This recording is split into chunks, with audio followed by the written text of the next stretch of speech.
সবাই মিলে রাসের মেলা যাব, সবাই মিলে অর্থাৎ আমি, আপনাদের প্রিয় সাথী আর আপনারাও।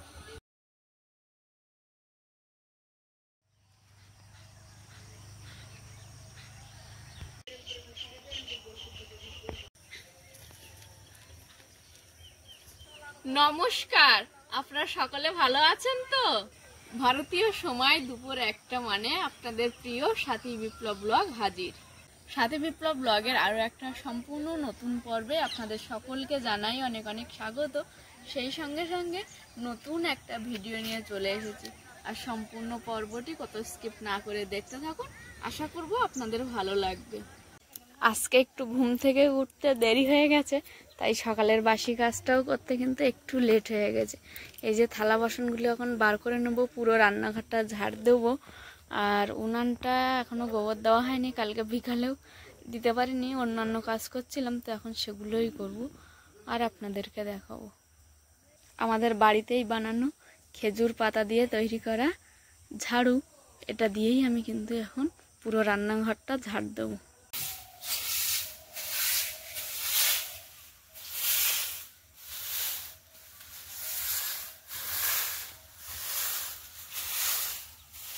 দর্শক বন্ধু, আমাদের বাড়ির যে কাঁচা হলুদগুলো আপনাদেরকে দেখিয়েছি একদিন ধরে, সাথী এবং মা সেগুলোকে পরিষ্কার করে একটা জায়গায় স্টোর করে রাখছে, আর আজকের বাবা এই কাজটা করছে। এগুলোকে সুন্দর করে পরিষ্কার করে এই জায়গাটায় রাখতে হয়। আর আরও একটা বিষয় হচ্ছে, হলুদ একটু রৌদ্রে রাখতে হয়, বাইরে কুয়াশা পড়বে, রৌদ্র পড়বে, রাত্রিও থাকবে, তবে কি এই হলুদের যে দীর্ঘমেয়াদী অবস্থা সেটা ভালো হবে। আর বাবার সেই চিরাচরিত স্বভাব অনুযায়ী পাশে রেডিও, একটা জলের পটে জল এবং কাঁচের গ্লাস আর ঔষধ কিন্তু সবসময় বাবার কাছেই থাকে। বাবার যে যে টাইম আছে সেই টাইম মেনটেন করে বাবা কিন্তু ওষুধগুলো খায়। বাবা আজকে সকালবেলা ওষুধ খেয়েছো? হ্যাঁ, খাওয়া চলছে। আচ্ছা, খুব ভালো। আর একটা আছে খেতে। এখন আমি উনানটা গোবর মাটি দেবো বলে বসছিলাম, বসে দেখছি এই যে ধোঁয়া উড়ে উড়ে কিছু ধুল জমেছে, তো এগুলোকে একটু ঝাড়ু দিয়ে ঝেড়ে দেবো, নাহলে রান্নার সময় আবার পড়বে। তো গোবরটা একটু পরেই দিচ্ছে, ঝাড়ুটা নিয়ে আগে এই জায়গাটা একটু ঝেড়ে দিই।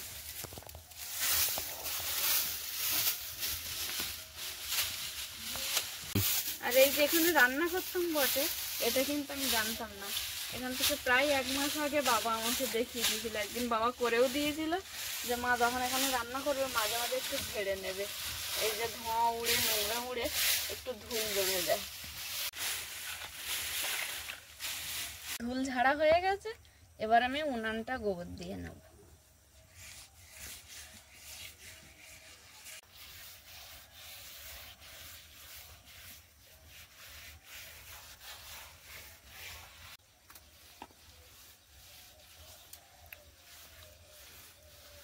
প্রিয় দর্শক বন্ধু, আপনারা বেশ কয়েকটা দিন ধরে নিশ্চয়ই অবগত আছেন যে আমাদের এই নতুন উনুনটা আমরা বাইরে তৈরি করছি।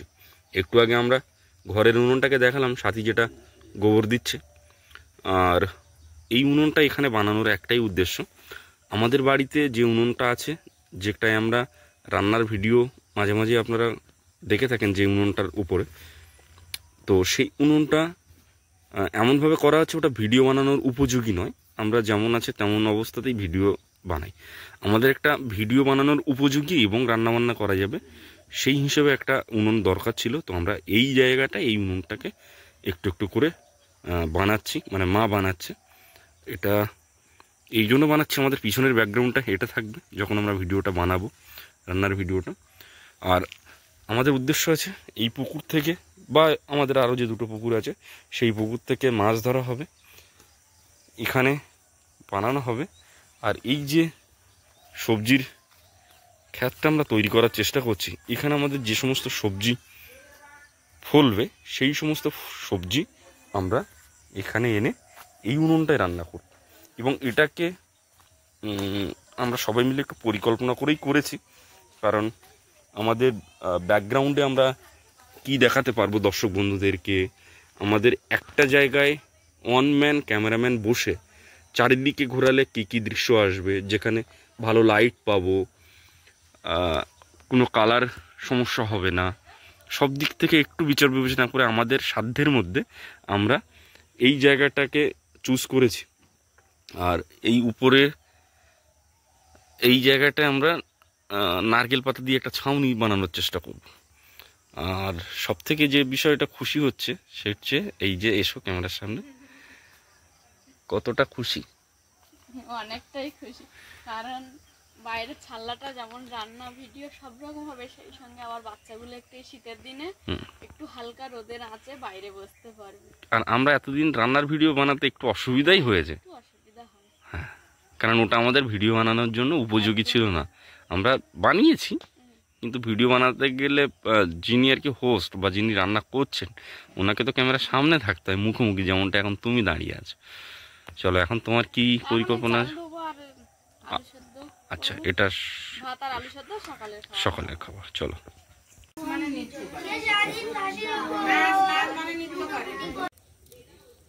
উনানটা জ্বালিয়ে নিয়েছি, একদিকে ভাত আর একদিকে আলু সেদ্ধ কিন্তু বসিয়ে দিয়েছি আমি। Good morning Animesh. Good morning. বাণিজ্য ও শিল্পমন্ত্রী পীযূষ গোয়েল গতকাল ভারত নিউজিল্যান্ড বাণিজ্য সম্মেলনে শ্রী গোয়েল সমুদ্রপথে জাহাজ চলাচল, প্রতিরক্ষা, শিক্ষা এবং পর্যটন সহ বিভিন্ন। বিপ্লব বাবু এখন সাইকেল নিয়ে জলের ড্রাম নিয়ে বেরিয়ে পড়েছে জল আনতে। প্রিয় দর্শক বন্ধু, আপনাদেরকে আরও একটা খুব আনন্দের কথা জানাতে চাইছি। আমরা এবেলাতে মানে আমাদের বাড়িতে যে পরিমাণে কাজকর্ম আছে খুব দ্রুত সমাপ্ত করব, তাড়াতাড়ি একটু রেস্ট নেব, কারণ সন্ধেবেলা আজকে কিন্তু আমরা সবাই মিলে রাসের মেলা যাব, সবাই মিলে, অর্থাৎ আমি, আপনাদের প্রিয় সাথী আর আপনারাও।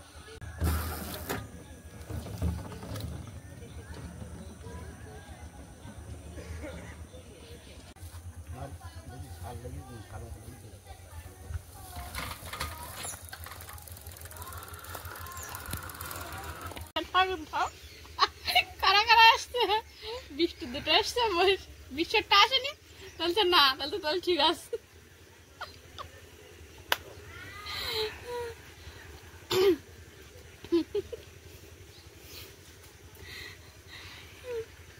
বিপ্লব বাবু গেছিল জল আনতে, আর জল এনে সাথে সাথেই চলে এসছে। আজকে বেশিক্ষণ লেট হয়নি, ভিড় ছিল না মনে হয় না, ওই জন্য তো এখন আমার ক্যামেরাম্যানও চলে এসছে, আর আমি টুকটাক কাজকর্ম করব, সবটাই তো আপনাদেরকে দেখাচ্ছি। চলুন, এখন ছাগল ঘরটা পরিষ্কার করা হয়নি, ওটা পরিষ্কার করবো। ছাগল ঘর পরিষ্কার করবি আর পড়াশোনা করবি না? না, পড়াশোনা করা হয়ে গেছে না খোকা? খোকা খোকা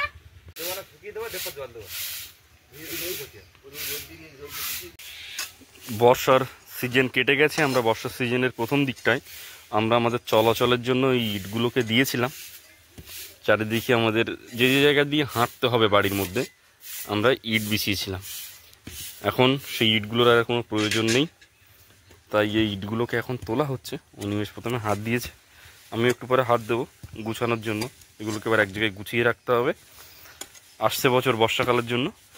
আর এই ইটটা তখনই ব্যবহার হবে যদি মাঝখানে কোনো রকম কারণে, প্রাকৃতিক দুর্যোগ বা নিম্নচাপের কারণে বেশ কয়েকদিন বৃষ্টি হবে, তখন আমাদের নিজেদের চলাচলের জন্য ইটগুলো কিন্তু তখন আবার পুনরায় বিছাতে হবে।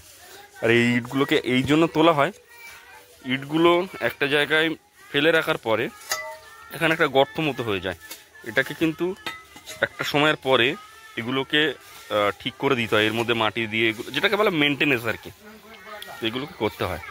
তো এখন আপাতত অনিমেষ করছে, আমি একটু পরে সেই কাজটা করব। বেশি মাটিগুলো ছাড়িয়ে হ্যান্ডশেক না বললে বুঝতে পারেন।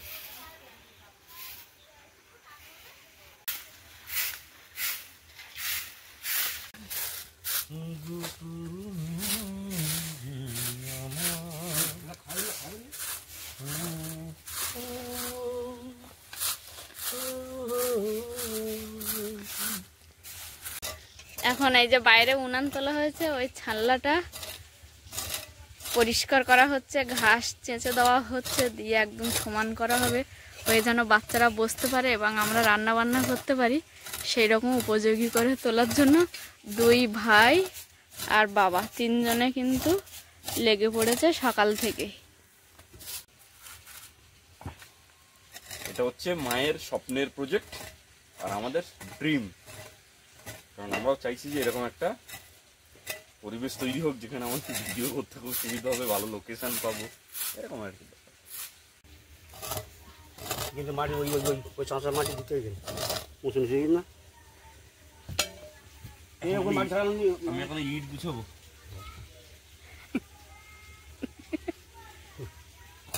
মাটি ছাড়া তৈরি করে শুধু মাটি দিলেও তাই।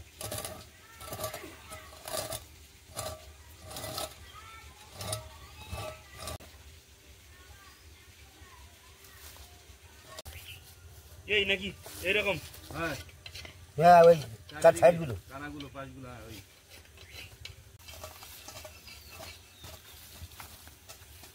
যে ইটগুলো তোলা আছে তার গায়ে একটু হালকা হালকা কাদা আছে, তো কাদাগুলোকে এইভাবেই ছাড়িয়ে নেওয়া হচ্ছে, নিয়ে ইটগুলোকে পরিষ্কার করা হচ্ছে। তারপরে কিন্তু এক জায়গায় ইটগুলোকে রাখা হবে।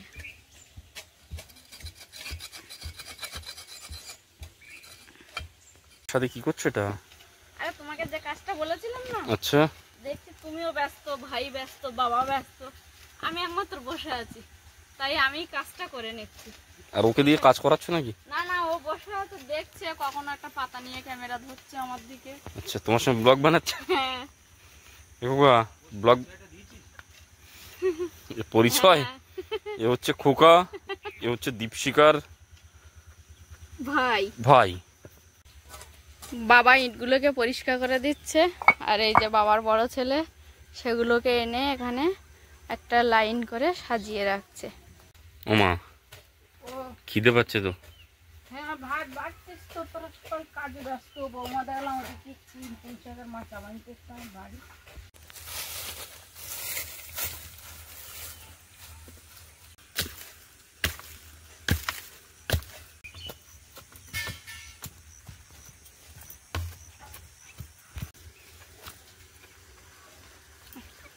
হবে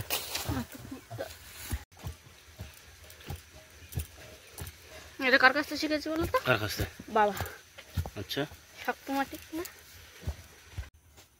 এখন ভাত খাওয়া হবে, আলু সেদ্ধ ভাত, সকালে যেটা করেছিলাম। মা আলুটাকে মাখছে, বাবা এসে বসেছে, আর দুই ভাইয়ের একটু হাতে হাতে কাজ আছে, তাই একেবারে ওরা ওটা করে এসে বসবে। মাখা হয়ে গেলে ডাকা হবে ওদেরকে।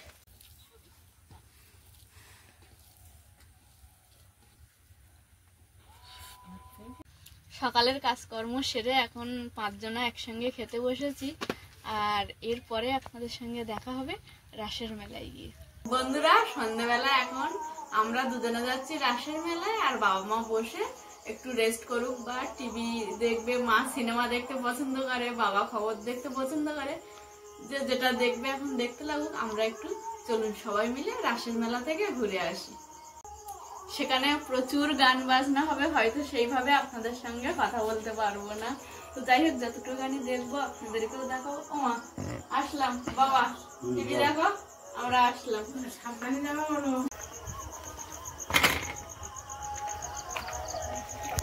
প্রিয় দর্শক বন্ধু, আমরা গ্রামের মেঠো পথ ধরে এগিয়ে যাব রাসমেলায়। চারিদিকে ঘুটঘুটে অন্ধকার গ্রাম বাংলায়, আর আপনারা সম্ভবত গানের যে আওয়াজ সেটা নিশ্চয়ই শুনতে পাচ্ছেন। আমরা চলুন সেই মহা আনন্দে ভিতরে প্রবেশ করি।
প্রিয় দর্শক বন্ধু, আপনাদেরকে একটা জিনিস দেখাতে চাইছি আর একটা কথা বলতে চাইছি। সাথী, তুমি একটু ক্যামেরাটাকে একটু কাছে নিয়ে এসো। আমার চশমার উপরে এখনো চন্দন লেগে আছে, দেখা যাচ্ছে? হ্যাঁ। তো গতকাল সন্ধ্যা নাগাদ আমরা রাসের মেলায় গিয়েছিলাম, সেখানকার দৃশ্য আপনাদেরকে দেখিয়েছি। এবারে একটুখানি সেখানকার অনুভূতি একটুখানি মুখে বলি, কারণ ওই সময় তো কারোর সঙ্গে সেভাবে আপনাদের সঙ্গে কথা বলিনি, কি হয়েছে না হয়েছে বোঝানো সম্ভব হয়নি, তো সেটাই বলছি। ক্যামেরা আমার হাতে ছিল, আমরা সাইকেলে করে গিয়েছি। আর যখন আমরা মেন গেটের মধ্যে দিয়ে ঢুকছি, একটাই ঢোকার প্রবেশদ্বার ছিল। এবারে যখন ঢুকছি তখন একটা কম বয়সী বোন, সে সকলকে চন্দন পরাচ্ছে, আমাকেও চন্দন পরালো। এবারে চন্দন এখানে এখানে এখানে আর গলায় পরালো। পরানোর পরে যে জিনিসটা করলো সেটা হলো হাত ধরে এইভাবে প্রবেশ করালো। এবার আমি ভাবলাম যে শুধু একা আমারই হাত ধরলো, তারপর দেখলাম না, ওই কাজটাও সবাইকে করছে। মানে এটা ওয়েলকামিং, চারিদিকে এত মিউজিক হচ্ছে, তার মাঝখানে মুখে তো কথা বললে কেউ কারো কথা শুনতে পাচ্ছে না, তো খুব ওয়েলকামিং হয়ে প্রবেশ করালো। চারিদিকে বেশ কয়েকটা দোকান বসেছিল, মানুষজন খুব আনন্দের সহকারে এই কৃষ্ণ নামটাকে শুনছিলেন, অনেকে নাচ গান করছিলেন, অনেকে সেই গানে সুরে সুরে সুর মেলাচ্ছিলেন। প্রচুর খাওয়া দাওয়া হয়েছিল, যেটাকে আমরা আনন্দবাজার বলি। আপনারা জানেন যে আনন্দবাজার মানে যেখানে আর কি কৃষ্ণ পূজার কেন্দ্র করে যেখানে খাওয়া দাওয়া করানো হয়। তো সেই আনন্দবাজারে আমরা খাওয়া দাওয়া করেছি। ওখানে কতগুলো ব্যঞ্জন ছিল, ভাতের সঙ্গে মানে অন্নর সঙ্গে একটা শুক্তো ছিল, একটা ডাল ছিল, আর পাতাকপি আলু ছোলা দিয়ে একটা সবজি ছিল, কুমড়ো আলু ছোলা সয়াবিন দিয়ে একটা সবজি ছিল, আর পটল আলু সয়াবিন দিয়ে একটা সবজি ছিল, চাটনি ছিল। তো অনেকগুলো ব্যঞ্জন দিয়ে খাওয়ানো হয়েছিল। আর প্রত্যেকটা ব্যাচে আমার খুব ধারণা যে প্রায় 200 জনের কাছাকাছি বসেছিল। আমরা সেকেন্ড ব্যাচে বসেছিলাম। আমার অনুমান যে প্রায় 1,500 বা তার থেকেও আরও অনেক বেশি সংখ্যক মানুষজন এখানে সেবা নিয়েছেন, এবং আমরা সকলে খুব আনন্দ করে মোটামুটি রাত্রি 9:30 নাগাদ আমরা বাড়িতে ফিরে এসেছিলাম। তো এই ছিল মোটামুটি আজকেরকার পর্ব আর রাসের মেলার গল্প। আপাতত পর্ব শেষ করছি এখানেই, দেখা হচ্ছে আগামী পর্বে। ততক্ষণের জন্য আপনারা সকলে ভালো থাকবেন, সুস্থ থাকবেন, আর নিজের প্রতি খেয়াল রাখবেন। নমস্কার।